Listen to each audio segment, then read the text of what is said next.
Лукашенко запускает свою крипту, или что он имел в виду под созданием криптовалюты в Беларуси? Вчера Лукашенко заявил, что в Беларуси работают над созданием своей криптовалюты, но подчеркнул, что это пока закрытая тема. Нам это нормально расчеты вести в крипте. Мы занимаемся созданием криптовалюты в Беларуси. У нас излишки электроэнергии есть, мы успешно это используем. Но это пока закрытая тема, сказал он. Звучит, конечно, мощно, пафосно, популистски. Хотя, если подумать, а что он вообще несет? Он говорит о создании какой-то конкретной криптовалюты, полноценного блокчейна или очередного мемкоина, как у Трампа. Либо речь о крипте для майнинга, ведь он же зачем-то упомянул, что излишки электроэнергии у нас есть. Ну, давайте пройдемся по вариантам.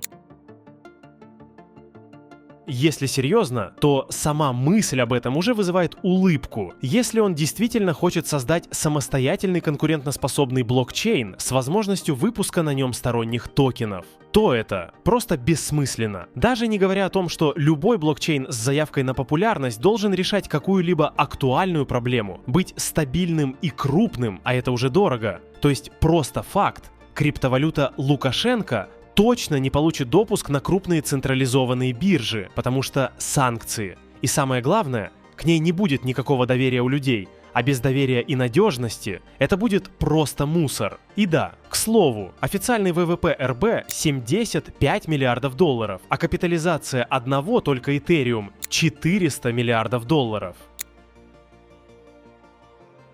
А вот это уже серьезно и весьма реально. CBDC – это цифровой аналог национальных фиатных валют, которые выпускаются, регулируются и гарантируются центробанками. Грубо говоря, это криптодоллар, криптоевро, крипторубль, курс которого привязан к курсу национальной валюты той страны, в которой он запущен. История эта не новая, такое уже внедрили на Багамских островах и Ямайке. В интернете вообще очень много опасений по поводу внедрения СБДЦ, потому что это валюта тотального контроля. Государства, которые его вводят, могут целиком и полностью следить, да, и ограничивать все финансовые потоки граждан. А для Лукашенко, который недавно запретил белорусам покупать крипту везде, кроме белорусских криптобирж, это просто бинго. На это косвенно может намекать его фраза «Нам это нормально, расчеты вести в крипте». Тем более в январе 2024 года уже была информация, что в Беларуси началась разработка платформы цифрового рубля,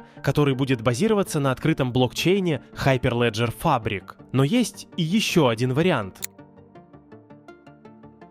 Именно самый простой и бюджетный способ для режима создать свой токен – это сделать мемкоин. Стоит это в прямом смысле пару баксов, а подать можно как неуевое достижение. Только подумайте, сколько миллиардов заработали создатели токенов Трампа и Мелании. Конечно, с мемом Лукашенко они столько не заработают, но помпезно объявить подключить госов, чтобы покупали. Короче говоря, возможно, они действительно запустят его мемкоин и заработают очень много денег. И шутки шутками, но прямо накануне перевыборов, а точнее 25 января в 16:12 на блокчейне Solana был выпущен токен Батька Coin EGL. Именно на Solana сейчас выпускаются практически все мемкоины, так как это просто дешево. И мем Трампа был создан там же. Общее предложение токена составляет 1 миллиард монет, что не так уж и много для мема, а его стоимость пока составляет тысячные от цента доллара. На логотипе Лукашенко, а описание такое, будто его писал Тур.